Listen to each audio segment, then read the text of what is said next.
quentinho, crocante, com a manteiga escorrendo. Quem resiste a ele? No café da manhã com a família ou naquele cafezinho na sua padaria preferida antes de ir ao trabalho, na chapa, com queijo, com ovo, com requeijão. Cada um tem um jeitinho diferente de saborear, ou uma forma carinhosa de chamar ele. Por exemplo, em São Paulo é pãozinho, no Maranhão, pão massa grossa. No Rio Grande do Sul e na Bahia é cacetinho.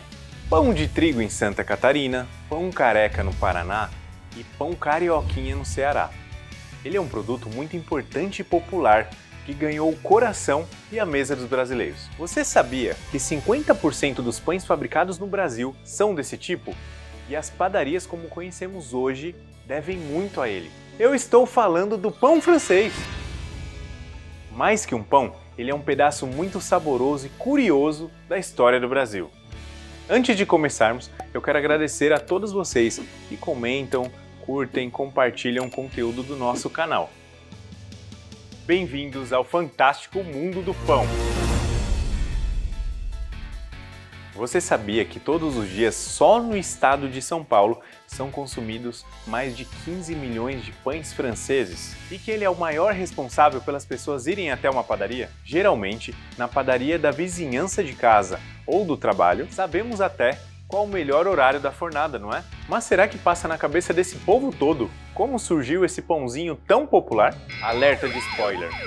O pão francês não é francês. Ele é um produto genuinamente brasileiro que teve sua origem há muito tempo, em um período da história conhecido na Europa como a Belle Époque. Ela aconteceu na França em um período entre duas guerras, a Guerra Franco-Prussiana em 1871 e a Primeira Guerra Mundial em 1914.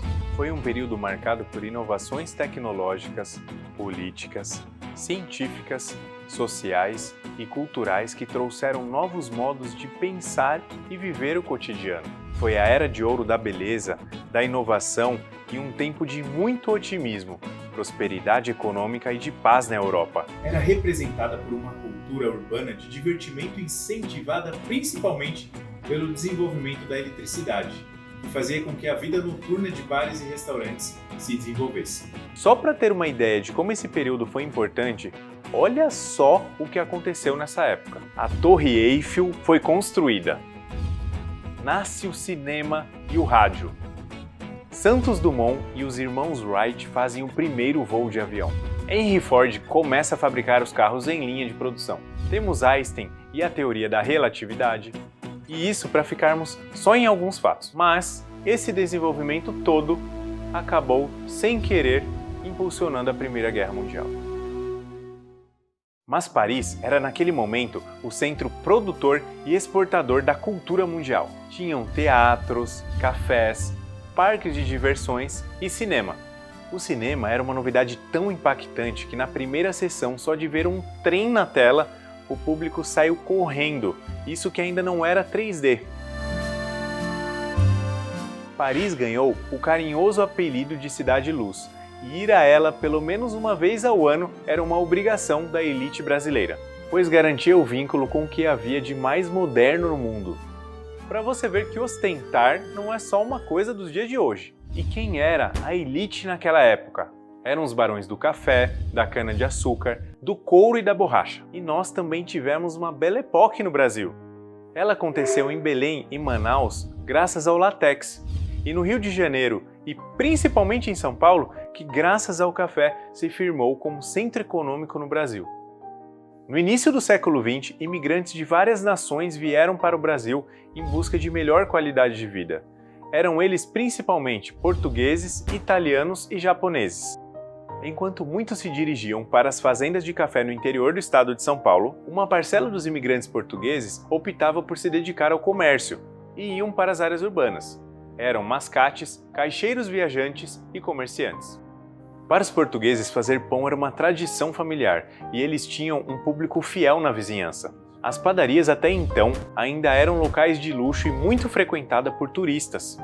Nesse período, a farinha de trigo, conhecida como farinha branca, começava a ganhar o espaço antes ocupado pela farinha de mandioca e farinha de milho. Por iniciativa dos imigrantes de classe média baixa, começa a acontecer um processo de industrialização.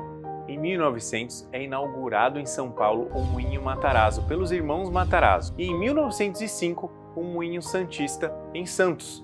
Eles foram os pioneiros da produção de farinha de trigo no Brasil. Foram os italianos que trouxeram para o Brasil o hábito de fazer pão com farinha de trigo e fermentação natural. Mas aí, depois de toda essa história, você me pergunta: Everton, se não foram os franceses que criaram o pão francês, quem foi então? Senta que lá vem história. No início do século XX, a Europa, mais precisamente a França, era o destino favorito da elite brasileira. Eles iam para desfrutar da vida noturna que a eletricidade passou a permitir. Lá eles tinham bares, restaurantes, parques de diversão. A noite era tão viva quanto o dia. As mulheres iam também pelas novidades da moda. E lá encontravam as boulangeries, as típicas padarias francesas. E nela comiam um pão diferente do que conheciam ou estavam acostumados no Brasil. Hoje todos conhecemos o pão de fermentação natural, com casca, miolo branco, textura, sabor, aroma, mas naquela época era uma novidade para eles, pois o uso de farinha branca que estava se popularizando na Europa era uma novidade no Brasil. Por isso a importância da instalação dos moinhos em São Paulo e em Santos. Eles se apaixonavam por esses pães e queriam que as padarias no Brasil fizessem. Traziam os pães de navio e pediam para os padeiros de São Paulo, principalmente portugueses: por que vocês não fazem esses pães aqui, que são muito populares na França, são os melhores pães do mundo? Esses pães, que eram precursores da baguete na época, serviam de referência, pois não tinha sites, jornais, revistas, fotos para que os padeiros pudessem copiar o mesmo produto. Mas havia um grande problema.